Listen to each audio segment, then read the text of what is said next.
Part 1, Prelude to Power. In the waning days of 1946, the island of Cuba shimmered under a post-war glow of Havana's nightlife. Casinos, neon lights, jazz drifting from open windows, the hum of American cars, cigars lit and voices low. Beneath that glamour, unseen hands moved billions. The great crime families of America were no longer local gangs. They were a network. At the center of the secret world stood Lucky Luciano, recently returned from exile in Italy, ambitious, charismatic, a man who saw the old system of boss of all bosses as obsolete. He desired structure, order, and profit beyond bootlegging.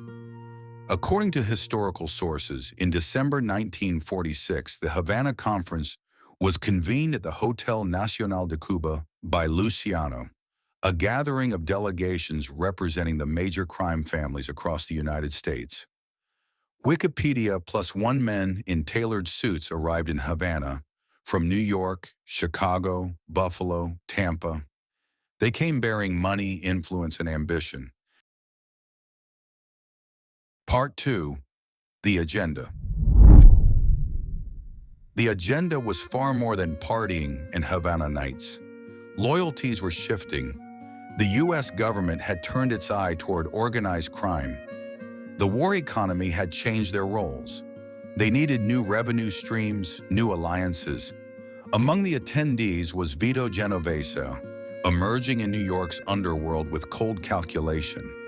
Genovese had served under Luciano, but saw himself as the future. Also present were the representatives of the Chicago outfit, minor families eager for influence, and men whose names would later adorn FBI files. In the plush meeting room of the Hotel Nacional, cigars' smoke drifted like fog.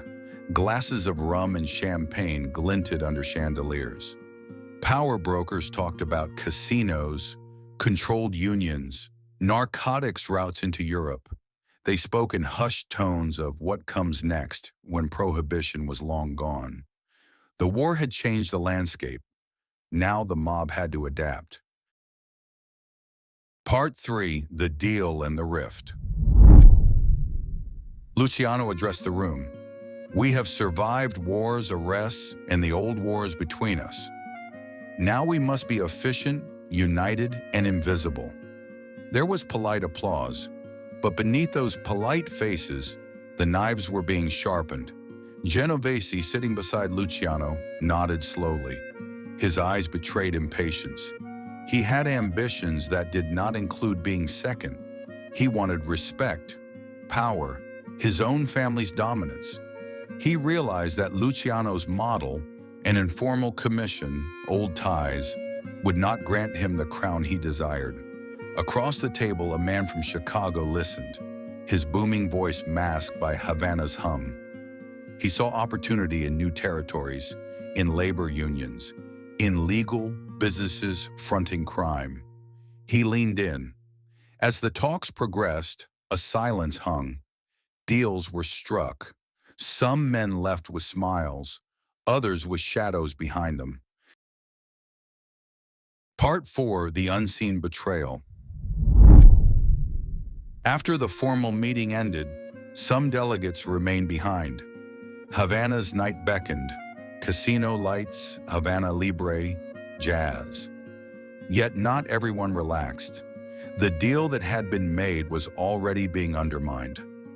Genovese had arranged a side conversation with a Tampa representative, guaranteeing him shares in smuggling operations in Florida. Luciano's back was turned. Unbeknownst to many in the room, tipping in the shadows, Genovese planned to undercut Luciano's reach in New York once the U.S. government blew hot air again. When the delegates finally boarded ships or planes back to America, some were followed, some watched. The U.S. authorities, still whispering that there is no mafia, were beginning to piece together cables, car registrations, jewelry shipments. Part 5, the fallout. In the months that followed, power shifted. Luciano's influence waned. He would be deported to Italy. The commission model he championed would solidify, but with Genovese pulling more strings. The Havana Conference became a pivotal moment. The old boss of all bosses era was dying. The corporate syndicate era was rising.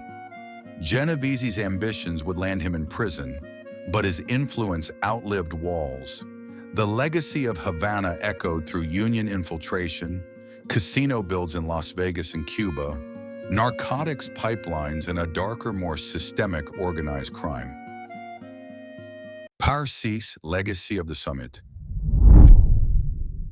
Today, historians look to the Havana Conference as the tipping point, the moment when the Mafia became less gangster street and more boardroom empire. The island setting, the glamour, the secrecy, all mask the deadly seriousness beneath. The men left Havana changed. Some laughed, some plotted, some paid the cost. And the world beneath the veneer of casino lights and sizzling cigars was never the same.